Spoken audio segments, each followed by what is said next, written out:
sinais da volta de Jesus, a segunda vinda de Cristo, sinais proféticos nas guerras e conflito entre nações. Porque um Deus de amor permite guerras para concluir profecias dos fins dos tempos.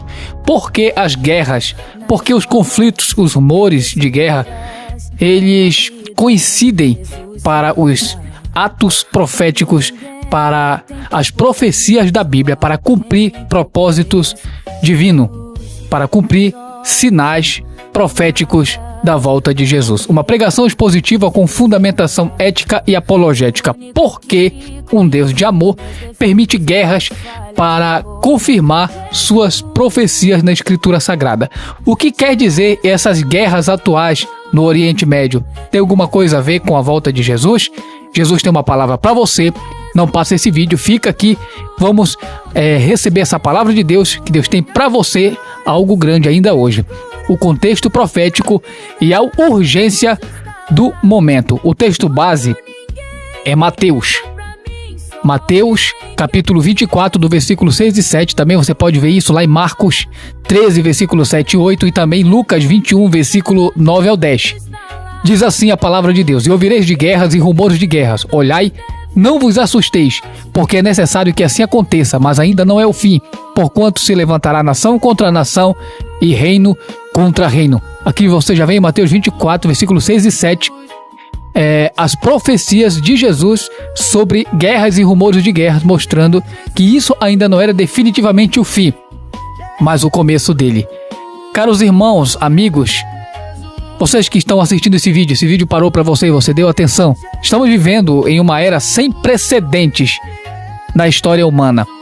Não estamos aqui para semear pânico, mas para despertar a vigilância. O próprio Jesus, em sua mensagem profética mais extensa, o discurso do Monte das Oliveiras, estabeleceu um roteiro claro dos sinais que precederiam a sua gloriosa vinda. Que Deus abençoe grandemente a tua vida. Tenho certeza que Deus tem algo poderoso para você. Então, olhe só. Se você tem a Bíblia aí, pegue a Bíblia. A apologética cristã, conforme definida pelo saudoso Norman Geisler, nos ensina que a profecia bíblica é uma das evidências mais poderosas da inspiração divina das Escrituras. Quando Jesus fala, a história responde. E hoje queremos examinar como as guerras e conflito entre as nações, como nós estamos vendo, funcionam como sinais. Como elas funcionam como sinais escatológicos, sempre mantendo uma ética cristã que nos impede tanto do fatalismo quanto do conformismo. Na primeira sessão, nós podemos ver a natureza profética das guerras. Qual é a natureza da guerra? A natureza profética dela. Preste bem atenção. Uma leitura expositiva de Mateus 24 pode definir muito bem isso. 1.1. O contexto histórico e literário. Olha só, se você tem a Bíblia, preste bem atenção. O discurso do Monte das Oliveiras, em Mateus 24, versículo 25, Marcos 13 e Lucas 21, foi proferido por Jesus poucos dias antes da sua crucificação. Seus discípulos lhe perguntaram sobre 3 elementos. Quantos 3 elementos eles perguntaram? Primeiro, a destruição do templo cumprida em 70 depois de Cristo. Segundo, os sinais da vinda de Cristo, que foi a Parúcia, onde ele foi levado, como se pode ver isso lá em Atos dos Apóstolos. E terceiro, o fim da era presente. Sunteleia tos aionos. Segundo o insight apologético de William Lane Craig, podemos definir da seguinte forma. Ele diz: a profecia bíblica não é determinística no sentido de anular a responsabilidade humana, mas é certa no cumprimento do propósito divino. Deus conhece o futuro. Ele conhece o futuro livre porque ele existe fora do tempo, porque ele controla cada ação humana. Olha só. Preste bem atenção. A profecia bíblica não é determinística. Estou recapitulando e repetindo, no sentido de anular a responsabilidade humana, mas é certa no cumprimento do propósito divino. Deus conhece o futuro livre porque ele existe fora do tempo, não porque ele controla cada ação humana. Segundo Craig Kenney, ele nos lembra que as guerras, embora previstas, não são desejadas por Deus. Elas são consequências da queda humana e da soberania divina trabalhando em meio à liberdade humana. 1.2. A progressão dos sinais, do geral ao específico. Jesus estabeleceu uma ordem cronológica importante. Foi a seguinte: fase, descrição e status. Fase 1. Ouvireis de guerras e rumores de guerra. Presente contínuo desde o século I. Fase 2. Nação contra nação, reino contra reino. Intensificação do século 20 ao 21. Fase 3. Grande tribulação, que está relacionado ao futuro, que é o porvir, que ainda está prestes a acontecer. Segundo o comentário expositivo, podemos ver da seguinte forma: a expressão etnos contra etnos, que é nação contra nação, basileia contra basileia, são palavras do grego, reino contra reino, usa uma linguagem técnica profética. No Antigo Testamento, essa mesma estrutura aparece em Isaías 19:2 e 2 Crônicas 15, verso 6, sempre indicando conflitos de escala internacional, não meros conflitos locais, como alguns pensam. Segundo J.P. Moreland, em sua obra, ele argumenta que a precisão das profecias de Jesus sobre a destruição de Jerusalém em 70 d.C., que são detalhes arqueologicamente confirmados, nos dá base racional para confiar em suas profecias sobre eventos futuros, incluindo até mesmo o seu próprio retorno. Na seção 2 podemos ver o tema Guerras como sinais escatológicos, uma análise teológica aprofundada. 2.1. A distinção entre princípio das dores e a tribulação. É crucial distinguir entre princípio das dores, que vem da palavra grega odinon, e está em Mateus 24, verso 8. O período de sinais é o período de sinais crescente que caracteriza toda a era da igreja. E também a grande tribulação, que está em Mateus 24, verso 21, um período específico de 3 anos e meio ou 7 anos de juízo intenso. Segundo o insight ético de Norman Geisler, em uma de suas obras, Ética do Cristianismo Contemporâneo, o Norman Geisler estabelece princípios fundamentais, que são os seguintes. Ele diz o seguinte nos seus insights: o cristão deve rejeitar tanto o pacifismo absoluto, que nega a justiça de qualquer guerra, quanto o belicismo, que glorifica a guerra. A doutrina da guerra justa nos permite distinguir entre conflitos necessários para a justiça e a agressão injusta. Segundo uma aplicação prática, podemos ver que as guerras atuais entre nações não devem ser vistas apenas como sinais proféticos, mas também como tragédias humanas que demandam nossa compaixão, oração e ação ética. O cristão é chamado a ser pacificador, como está em Mateus 5, no versículo 9, enquanto reconhece que a paz perfeita só virá com o Rei dos Reis. Se você está compreendendo, não esquece de deixar aí o teu like, de deixar o teu comentário aí. Não esquece de seguir a gente. 2.2. Caráter crescente dos conflitos. Uma análise histórica. Dados históricos e proféticos. Período característico dos conflitos. Cumprimento profético. Séculos 1 ao século 18. Guerras regionais, dinásticas, coloniais. Cumprimento inicial de rumores de guerra. Preste bem atenção. O século 19 ao 20, podemos ver na história guerras mundiais, ideológicas, totalitárias, nação contra nação em escala global. No século 21, podemos ver terrorismo global, guerras híbridas, cibernéticas, proxy e intensificação e complexidade crescente. O apologeta Ravi Zacharias, em seus últimos escritos sobre cultura e apologética, ele observa o seguinte: o século XX foi o mais sangrento da história humana. com mais de 160 milhões de mortes em guerras e genocídio.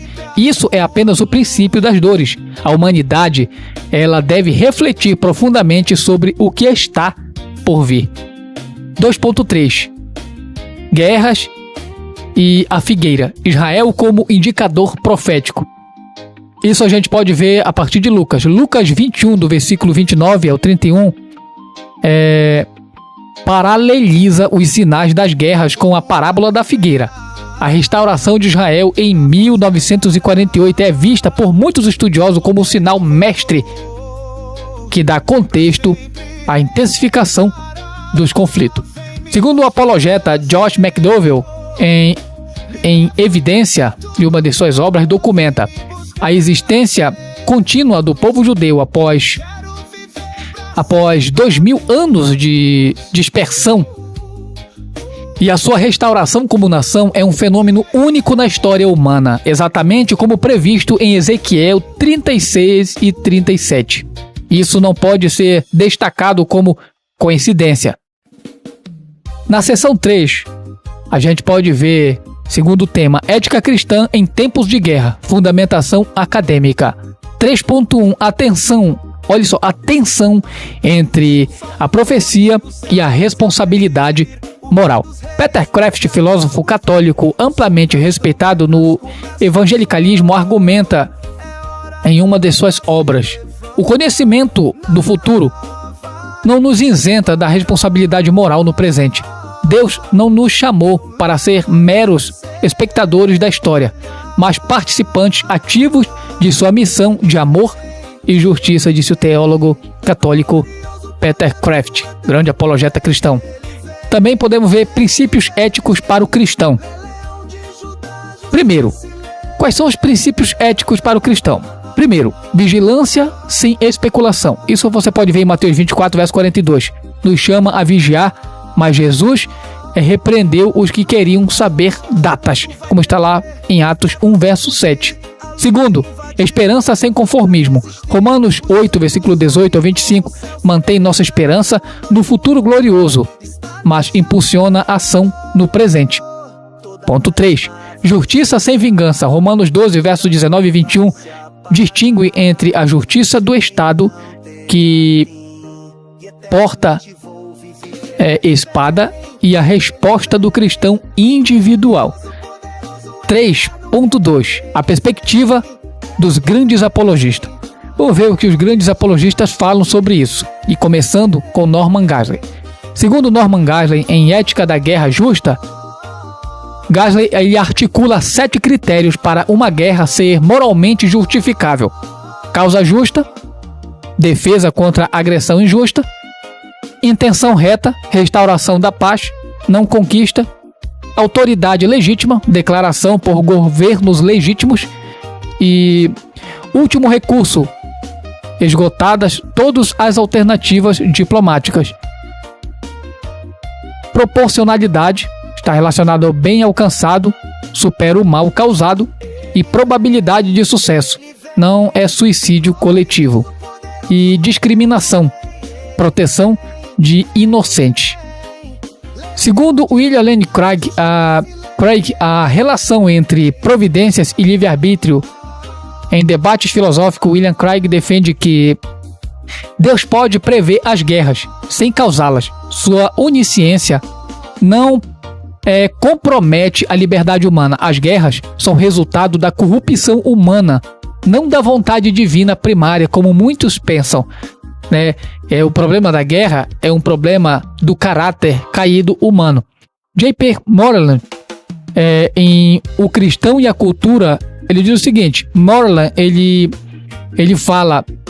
argumenta que o cristão deve desenvolver, primeiro, mente cristã, pensar com excelência sobre questões complexas. Segundo, espírito renovado, vida de devoção e poder espiritual.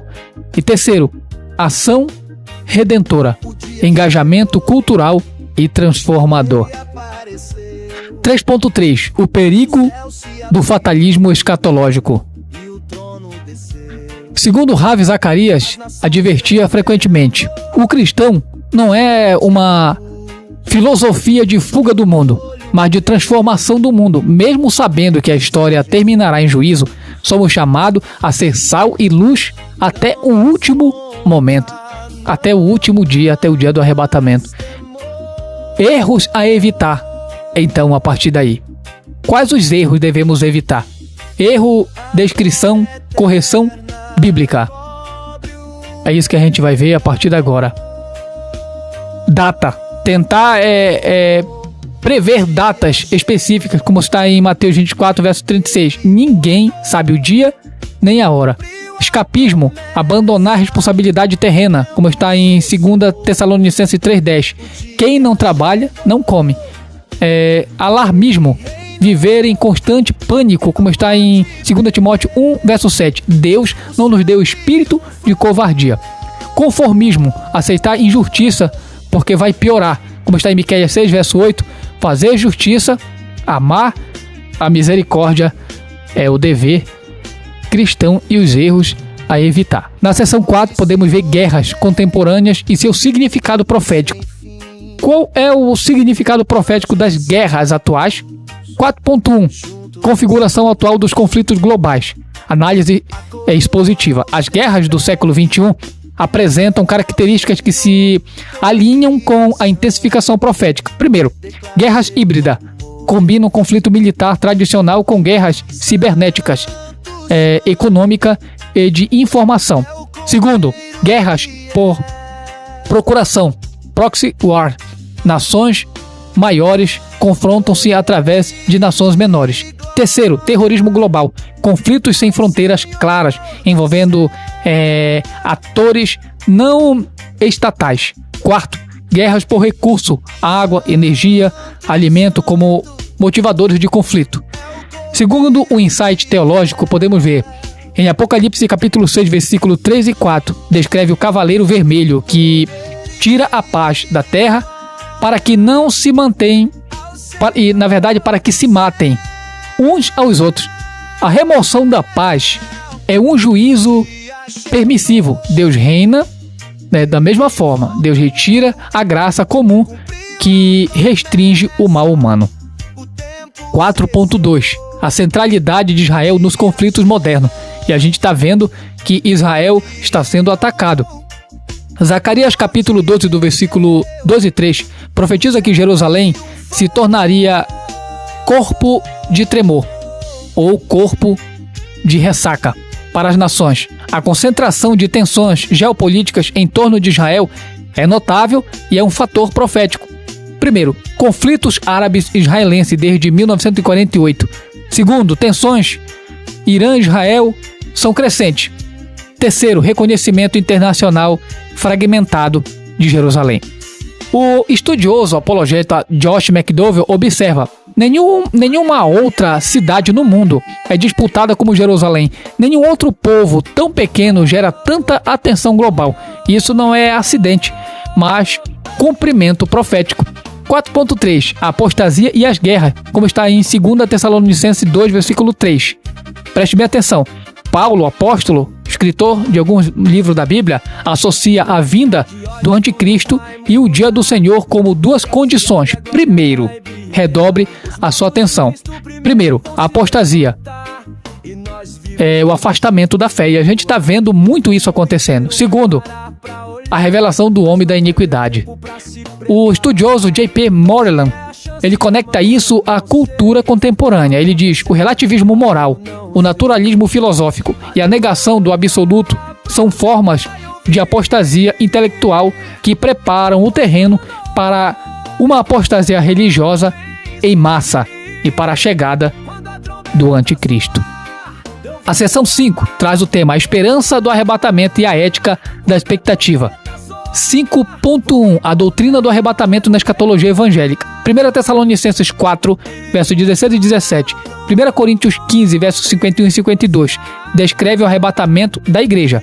Diz a Bíblia: porque o Senhor mesmo, dada a sua palavra de ordem, ouvido o brado do arcanjo e ressoando a trombeta de Deus, descerá dos céus, e os mortos em Cristo ressuscitarão primeiro. Depois nós, os que estivermos vivos, seremos arrebatados juntamente com eles nas nuvens para encontrar o Senhor nos ares. Posição escatológica sobre essa questão. Posição, descrição, defensores notáveis. O pré-tribulacionismo, arrebatamento antes da grande tribulação, John Walvoord, Tim LaRaia, Norman Geisler. Pós-tribulacionismo, arrebatamento após a tribulação, George Led, Robert Gundry. E seu arrebatamento no meio da tribulação, de Marvin Rosenthal. Norman Geisler, em teologia sistemática, defende o pré-tribulacionismo argumentando o seguinte. O grande estudioso Norman Geisler fala o seguinte. Norman Geisler é escritor de muitas obras, inclusive da teologia sistemática de Norman Geisler, e muitos outros livros dele, eu tenho alguns aqui. Ele diz o seguinte, argumentando: a igreja não está destinada à ira divina, como está lá em 1 Tessalonicenses 1, versículo 10 e capítulo 5, verso 9. A tribulação é primeiramente um período de juízo sobre Israel e as nações, não sobre a igreja. 5.2. Na ética da expectativa. Como viver na expectativa do retorno? Como nós devemos viver? Qual é o nosso comportamento diante de todos esses fatos? Peter Kraft, o estudioso católico, oferece uma metáfora poderosa. Viver na expectativa da segunda vinda é como estar noivos. A alegria da promessa impulsiona a fidelidade do presente, não justifica a negligência. Princípios de vida. Primeiro, pureza moral, como está lá em 1 João 3, versículo 2 e 3. Todo aquele que tem esta esperança purifica-se a si mesmo. Quer dizer, sabendo que Jesus está voltando, qual é o nosso dever? Purificar, se afastar do mundanismo, da corrupção, dos pecados que tão de perto nos arrodeia e às vezes nós mesmos tropeçamos. Segundo, missão urgente. 2 Coríntios 6, verso 2. Eis agora o tempo aceitável, eis agora o dia da salvação. É tempo de não ficar somente alarmado, não somente se preparar para se salvar, mas buscar a salvação do outro através da pregação do evangelismo. Terceiro, consolação mútua. 1 Tessalonicenses 4, verso 18. Consolai-vos uns aos outros com estas palavras. Nós temos que pregar a verdade dentro e fora da igreja, consolar um ao outro, porque não podemos ficar aflitos. Quarto, fidelidade ocupada. Lucas 19, verso 13. Negociai até que eu venha. 5.3. O perigo do cristianismo de bunker. Olha só, o que é o cristianismo de bunker? Ravi Zacharias criticava o isolamento cristão. O cristão não deve construir bunker espiritual, mas pontes de comunicação. O mundo precisa de nossa mensagem de esperança, não de nossa atitude de derrota ou medo. William Lane Craig, ele complementa: a apologética contemporânea deve mostrar que o cristianismo é intelectualmente robusto e existencialmente satisfatório. O fim dos tempos não é desculpa para o anti-intelectualismo. O fim dos tempos, os sinais do fim dos tempos, não é motivo para a gente se tornar rude. Não. É motivo para a gente aprender. É motivo para a gente desejar informação, buscar aprender mais da palavra de Deus. É motivo da gente meditar nas escrituras, raciocinar mais sobre as verdades da Bíblia. Seção 6. Síntese apologética e chamado final. 6.1. Resumo dos argumentos. O argumento histórico de McDowell. As profecias bíblicas sobre guerras, especialmente em relação a Israel, demonstram precisão que explicação natural não pode justificar. O argumento filosófico de William Lane Craig. A coerência entre a onisciência divina e a liberdade humana permite que Deus preveja guerras sem ser o autor do mal. O argumento ético de Norman Geisler. O cristão deve manter uma posição de guerra justa, rejeitando tanto o pacifismo, que permite a injustiça, quanto o belicismo, que glorifica a violência. O argumento cultural de J.P. Moreland. Ele diz o seguinte: a igreja deve cultivar mentes cristãs para responder intelectualmente aos desafios da era moderna, mesmo em meio aos conflitos por sinais dos fins dos tempos. O argumento existencial de Ravi Zacharias e Kraft. A fé cristã oferece respostas para grandes questões no sentido valor e destino que o naturalismo não pode responder. 6.2. Aplicações prática. Quais são as aplicações práticas? Para o cristão, vamos ver primeiro. Para o cristão, vamos ver para o cristão e para o não cristão. Mas para o cristão, primeiro, estude as Escrituras. 2 Timóteo 2, verso 15, diz: procura apresentar-te a Deus aprovado. Isso é, manejando a palavra de Deus. Segundo, ore pelas nações. 1 Timóteo 2, verso 1 e 2. Orações por governantes para que haja paz. A igreja não deve somente ficar alarmada, querendo ser arrebatada. O dever dela, em meio a todos os sinais, principalmente das guerras e conflitos, rumores de guerra, é orar. Orar pela paz. Repreender os principados das guerras. Esse é o dever da igreja. Ore pelas nações.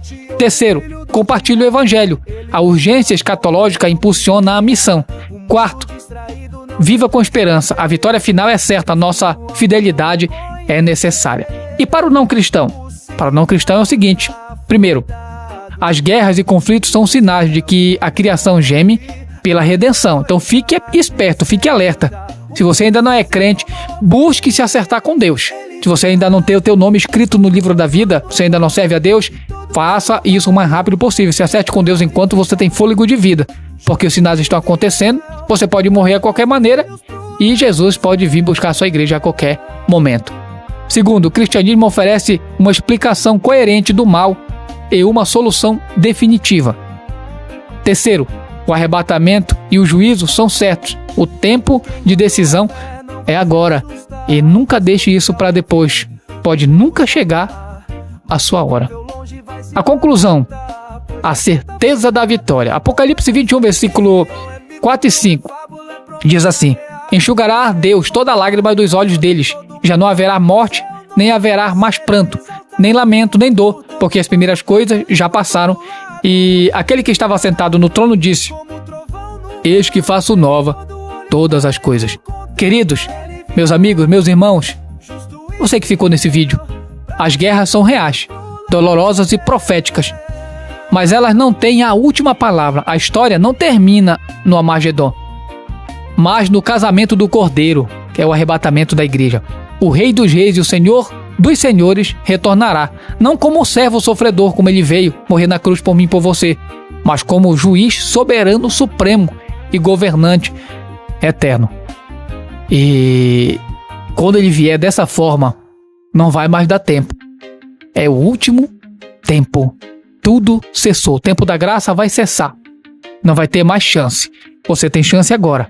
A palavra final de Jesus é a seguinte: eis que venho sem demora, e comigo está a recompensa que tenho para retribuir a cada um segundo as suas obras. Aonde está isso? Apocalipse 22, do versículo 12. Vigiai e orai, e esperai, pois a nossa redenção se aproxima. Você gostou desse conteúdo? Vem, Senhor Jesus. Fala Apocalipse 22, verso 20. Como é que está a tua vida? Você está pronto para se encontrar com o Senhor? Está pronto para o arrebatamento? Você está vivenciando, está vendo os sinais? É entender o que Jesus te ama, tem um plano para a tua vida? Quer voltar para Jesus? Quer voltar para os braços de Jesus? Você está desviado? Ainda não é crente? Nunca confessou? Tem vontade de servir a Deus? Quer largar o mundão? Quer abandonar o pecado? Não tem força? Eu quero orar pela tua vida. Feche os teus olhos, dobra teu joelho, abaixa tua cabeça, se incline, eleva o teu pensamento, abre teu peito, o teu coração, que eu quero orar. Vamos orar? Então segura a mão de Jesus aí, que ele segura a tua. Senhor Deus, toma esta pessoa em tuas mãos. Salva a vida dela agora, liberta ela, perdoa esta vida, passa o teu sangue na vida dela, apaga os pecados desta pessoa, escreve o nome dela no livro da vida, tira ela do lamaçal de pecado, arranca ela da escuridão, tira ela dessa fraqueza, tira ela, Senhor, deste pecado, deste vício, tira ela, Senhor, desta abominação, arranca ela desta fraqueza, deste medo, desta dúvida, faz dela uma nova criatura, em nome de Jesus, Senhor. Repreende todos os espíritos que cercavam esta vida, que mantinham esta vida presa em pecado.